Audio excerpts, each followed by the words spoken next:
Welcome to Mediumship Matters, the podcast dedicated to spiritual growth, connection, and the reality of working with spirit.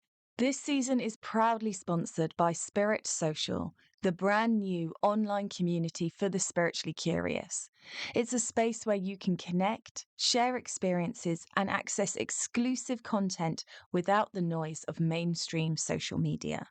With live events, expert insights, and a supportive community, Spirit Social is the place to deepen your journey.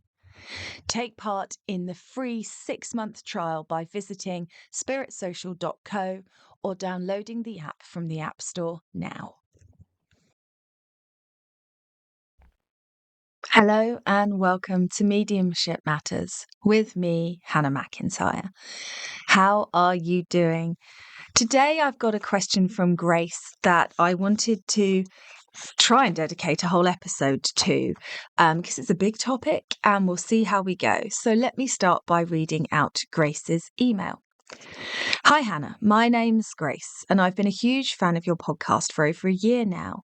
And I was so excited to see you start posting again earlier than expected. I especially loved your episode Cake. It was a really great metaphor. I made my girlfriend listen to it too. Sometimes my spiritual stuff can be confusing to her, but your podcasts always keep her interested.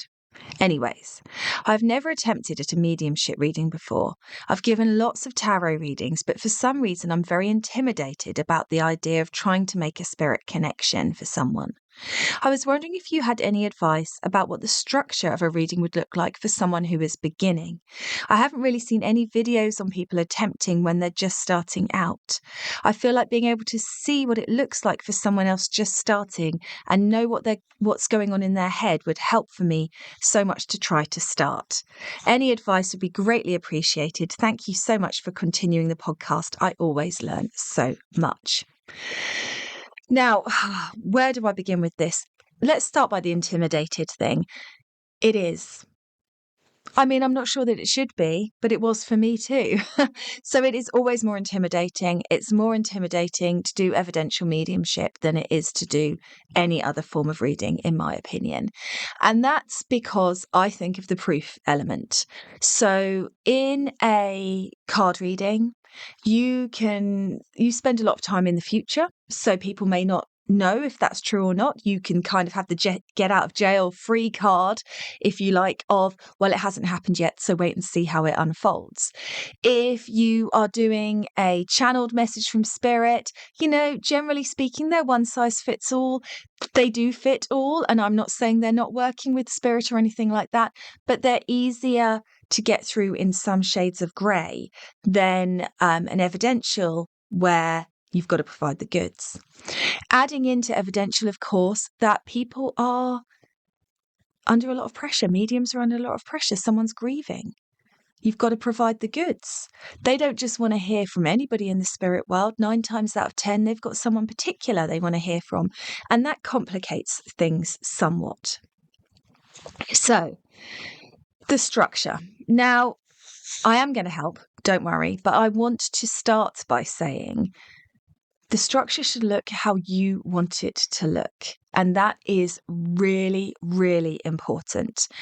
The most important thing you can do on your mediumship development journey now is exploring what resonates with you and what doesn't.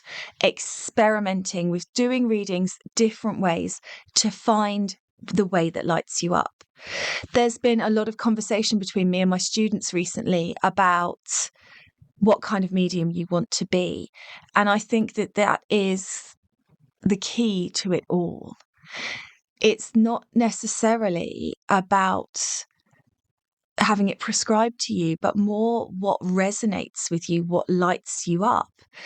I had a medium pal of mine, and I might have mentioned this on the podcast, so forgive me, but who shared a recording of someone demonstrating. And I went online to watch it, filled with angst as always. And their evidence was really, really good. But I was bored. There was no presence for me. There was a list of facts about the spirit and nothing to really bring them through or bring them back to life. So the first thing, Grace, that I want you to look at is what you feel evidential mediumship is for, and more specifically, what you feel your evidential mediumship is for. Because this is what I love. There's so many different forms of it, even of the same thing, there's so many different forms of it. So rather than kind of trying to bottleneck yourself into what you've already seen out there or what story you're telling yourself you should be in evidential mediumship, what I want you to do is think about, if you were having a reading, how that reading would go. And I mean, really visualize it, sit with it, think about it. If you were to book a reading with somebody tomorrow and you were to pay money for that reading, what would that reading look like for you? What would that reading give you? Would it be a list of facts? Because there's nothing wrong with that if that's what is important to you and it's scientific and it's about proof, or is it about feeling? And that's a really important conversation to have, which you can obviously shift in the future. If you change your mind, it's not that you're, setting some kind of indelible contract with the spirit world at this moment right now, which is how it's going to shape your mediumship forever. But it just helps you really to have an idea. And to that end, I really do recommend that everyone who's developing has readings with mediums who don't know that they are a medium, because it just gives you different ideas of different structures. I really recommend going to watch as many mediums work and demonstrate live as you possibly can, because again, it gives you ideas. There'll be things that resonate with you and things that don't, and that's how it should be. And all of that contrast helps you get a clearer picture of the kind of medium you are and the kind of medium you want to be. Now, mediumship, as you'll know if you've read my book, is a process. It's a blending. There's a power there. And so I'm going to talk through what I think personally is the ideal structure for a one-on-one reading for somebody that can do a one-on-one reading. And then I'm going to talk about what the structure I think should be while you're developing, because that's different. And when I say developing, I mean at the beginning of your development journey. As you've heard me say many times, I believe I'm still developing now. So if we're going to take a one-on-one reading, you're probably looking at somewhere between 20, 30, 45 minutes. Anyone who does it for an hour is insane, in my opinion, but good on you. Good on you. And when we're looking at pure evidential, for me, the process of the reading should be as follows. I always like to find out who they want to hear from, because I think it cuts to the chase. You don't have to do that. It's however you want it to be. But the structure of the reading should be a few pieces of initial evidence that are short and clear and easy to understand, so that the sitter knows that you've definitely got that person there. For example, relationship, how they died, age when they died,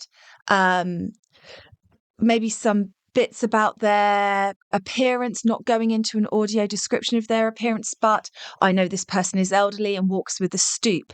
I know this gentleman has a moustache and wears glasses. I know this is a smartly dressed man. I know this is somebody whose clothes were just there to be functional and they didn't care what they looked like.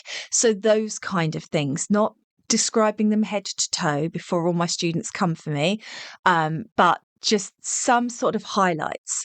I know this person has a chest complaint. I know this person has been in spirit for 10 years. Not all of those things, but I would say a couple, possibly 3, that really help cement it straight away. Another thing that I think is really important at the beginning of a reading is personality, because personality has the energy, which has a charge, which helps the blend get deeper, quicker, which helps you get better evidence sooner. So have you got an opinionated grandma, a quiet and shy and gentle grandma, an upright, stalwart man, a man who loved to get down and dirty and was full of really rude jokes? Those kind of glimmers, I'm not talking about chapter and verse, but are very big initial points that just really help anchor in the structure of the whole reading. So you want to start with some bullet points like that. And if you're doing a one-on-one, you want to be getting that person's feedback immediately. So I've got Dad here, and I know Dad is a big personality. He likes to chat. Yes, getting their feedback straight away. If you're working platform, we'll come to that in a minute, it's slightly different, but for a one-on-one, that would be what I would suggest. I've got a man here, I know he passes suddenly of a heart attack, and I know that he's been in spirit for about 20 years. This feels like Grandad to me. Just those big anchors that help you cement that reading in. Once you've got those, what you want to be doing then is moving into a space where it's more fluid. So I always say to my students at that moment, when you've got some yeses under your belt and they recognize who it is, because obviously sometimes they may not recognize the person you bring through straight away, take a big, deep breath and say to yourself, I'm doing it. And that is so key. I'm doing it. They recognize them. And then what happens is the beautiful surrender, which is what you're looking for, where you can go and turn to the spirit and say, they know it's you. What would you like to talk about? And this is really important to me because spirit are intelligent. They understand what we need. So they will try and get evidence through you at the beginning. But when you give them space, when you've settled into it and give them space, then what happens is they will still give you evidence, but that evidence will have meaning. It will have stories. It will have feeling. It will have memories. It will serve a purpose. It will tie in with the message. So really, the structure should be initial blend, initial information so they recognize who it is. When you've done that, you move into sort of spirit-controlled evidence and information. And you stay in that for, I would say, up to 2/3 of the reading. And then for the final third, that should be message. It should be a chance for the sitter to ask questions if you feel confident in doing that. And don't forget here, I'm talking about my ideal structure for a one-on-one reading as an experienced medium. I will get to beginners in a minute. So that would be the kind of overall structure that I would think is important. I think we kind of lose our way in mediumship sometimes, and we're so focused on the evidence that we don't spend enough time in messages. It seems a real shame to me to do a huge amount of evidence and then end it with, yeah, they love you, they just want to come in tonight, bye.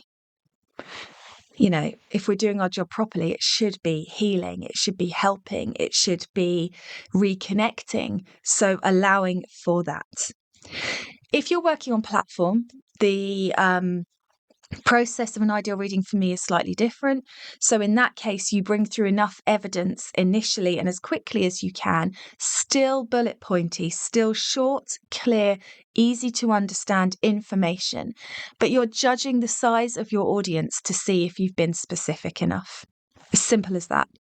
And if you feel like you've been specific enough, and sometimes you'll get it wrong, you open it out to the audience and you say, who am I with? And you wait for somebody to put their hand up. Then you go back through your evidence because you haven't been getting the yeses or the nos from the beginning. You check it all in. You try and get your client sitter's voice. And then again, you turn to the spirit and say, what do you want to talk about? What do you want to share? And you still move to message. But obviously, when you're doing platform, rather than 30 minutes, you're going to have 10 minutes. Now, timings is a really important thing to talk about. You are building a battery. So at the beginning, you will not be able to read for as long as somebody who is a seasoned medium. Simple as that. You just add time on. I'm still trying to add time on for me. So at the beginning, you probably only want to be reading for about 5 minutes maximum, and you want to be allowing lots of recovery time, Grace. As you've heard me say, evidential mediumship has a much bigger energetic cost to me personally than card readings, spirit guide readings, anything like that. So I would suggest at the beginning, for a beginner, you start by mapping on a piece of paper the pieces of evidence that you think would be good bits of evidence to get through from a spirit at the beginning. And ideally, you want to think of about 10 different things. So relationship, how they died, how long they've been in the spirit world, what they did for a job, and, the list. You think about your loved ones in spirit. You think about the things that they might bring in if they were to come through. What would you expect to hear? And then when you've mapped all of that out, you've kind of got the start of a structure. So then you want to pick your 6 favorite. Possibly keep in mind the whole 10, but let's go for 6 favorite. And you have a conversation with spirit. You can say it out loud or in your head where you say, when I work with you, I would like at the beginning to receive one of these 6 things. You don't say in which order and you don't demand them all.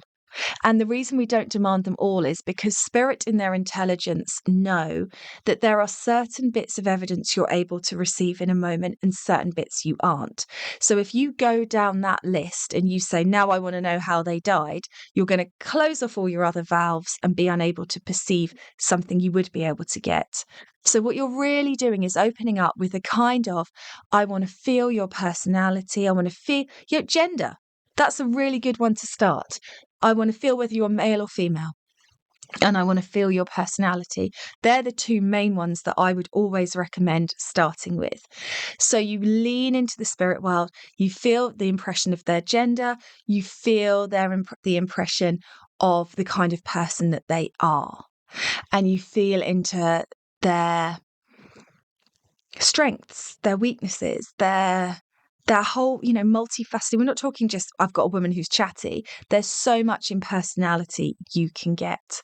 So those would be the things that I would start with. And really, when you're doing a 5-minute reading, what you want to do is try and get through enough evidence off your list that you've got 3 or 4 bits that they know who it is and they can say, yes, that is my grandmother, and then move to message. And that would be my structure for a beginner. Just a few bits of evidence and then move to message. Simple. When you want to expand on that, you start working in more bits and you start building that power. When you really feel like you're building a power with the spirit and you're getting several bits off your initial 10, that is when you start saying to them, what else would you like to bring in? And you start allowing that space. If you do it too early, you'll lose your confidence, because opening up to a vast abyss of everybody's lifetime and what that spirit's going to bring in can be a lot. So you only want to do that when you feel comfortable in getting the basics. So the basics, gender and personality, then you start working with relationships, then you start working with how they died, then you start working, you expand and you expand and you expand till you're getting most of the things off your list done naturally without forcing it. And that is when you start opening up to the abyss and going, oh my goodness, what are you going to show me? And then you start adding a minute on at a time. And 1 minute, 5 minutes becomes 6 minutes. And the following week, 6 minutes becomes 7 minutes. And you just start expanding and allowing and pushing through that. And that to me is the ideal structure at the beginning.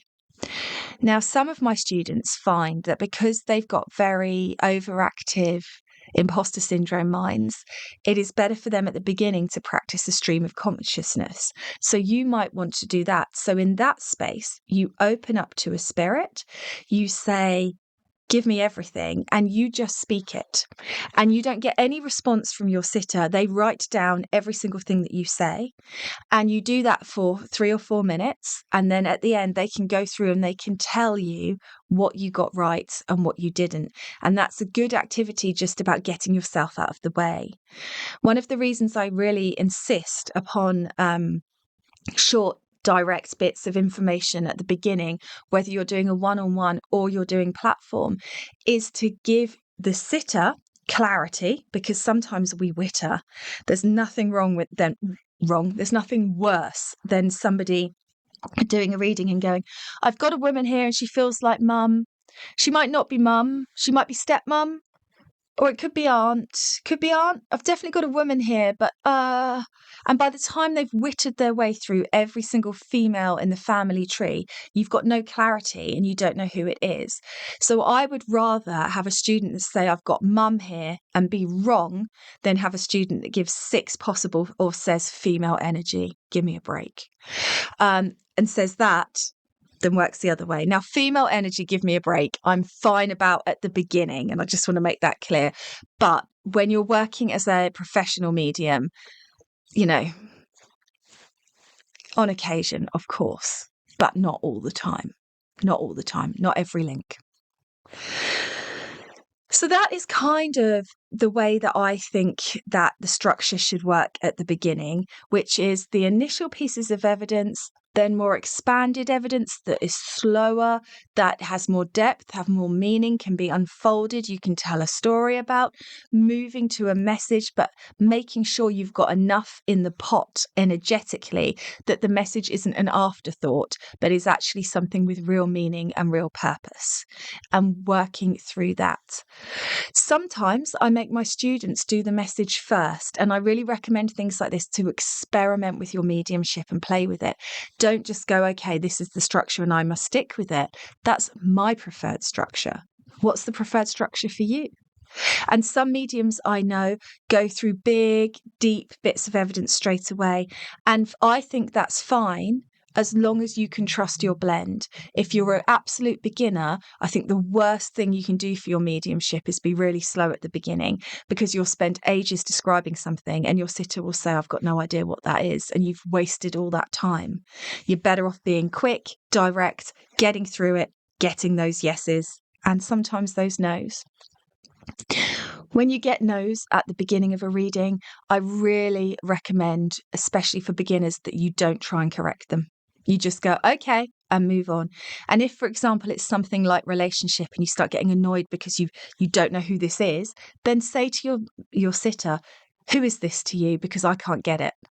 And I think there's a real problem in mediumship where we expect ourselves to be perfect straight away. There is no shame. I'll be on a stage. If I can't get the relationship and I'm having a female energy kind of moment, I will say, I'm sorry, this is driving me mad. Who is this to you? I've got no shame about that. We're having an connection with an invisible force.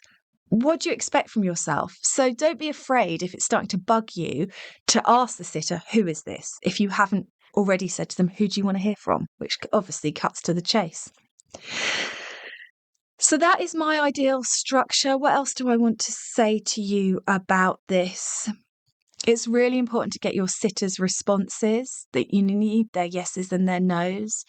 No's hurt. They always will. Hopefully you've listened to the power of no's before you got to this one, but they will, they'll be inevitable. There's always a no all the time. And I mean, I just had, at the point of recording this, I just demonstrated 4 days ago in Canterbury, the recordings on my YouTube channel. And in that, I'm talking about a photo. The dad is holding up a baby and the girl couldn't take it and I couldn't change it. And then she messaged me later and sent me the photo of it. So you will always get no's in demonstrations and readings. It doesn't mean you're wrong though. So you have to get used to them. There's no way we're getting rid of them that easily. So yeah, play around. Turn it on its head. Think about what's important to you. I know that there are evidential mediums that think that messages have no place in evidential mediumship. And then there are mediums who are like me, who think the message is the whole point. So find what resonates with you, so you have some sort of idea of where you're heading. And then you just start moving in that direction. And I know that you guys have all heard this before, but I'm going to say it again. Don't forget to utilize practice spirits. Don't forget that you can experience lots of different aunts by asking different types of aunts to step forward and asking them to step back and utilizing that when you're not sat in front of somebody. The best way in mediumship to know something is to have already known it because you've experienced it. The best way to experience it is to ask spirit to experience it so you know what it feels like. And don't forget to always call back in the spirits that you have worked with. And when you're out of pressure, you can never, ever, this is the deal, you can't go back to the person you've read for and add more in later. You have to be annoyed by the things that you missed that you get back in when you're out of pressure, because that will help you in your future development. You have to get annoyed enough with what you missed today that next week you take a risk on it and you do it. So you have to kind of go through that process. But after a reading, when you finish chatting to the sitter, they've gone, you can call back in that spirit and ask them what you missed, what you could have done differently, and feel into it. And my last tip, even though it will give you all the ick, is to record it, because there is something kind of mind-bending about listening and watching yourself do mediumship, where you will know that you are receiving bits of information in a moment, but you will see your mouth not saying it. And you will go, why aren't I saying bunny rabbit? What's wrong with me? Bunny rabbit. Why aren't you saying bunny rabbit? You'll be so annoyed with yourself that it will help you in your future. Loads of information there, Grace. I hope I didn't go too fast. You might need to listen to this twice. But that would be my biggest tips. And I really, really hope that this helps. Good luck on your journey. It is a tough journey, but it is so fulfilling, I promise.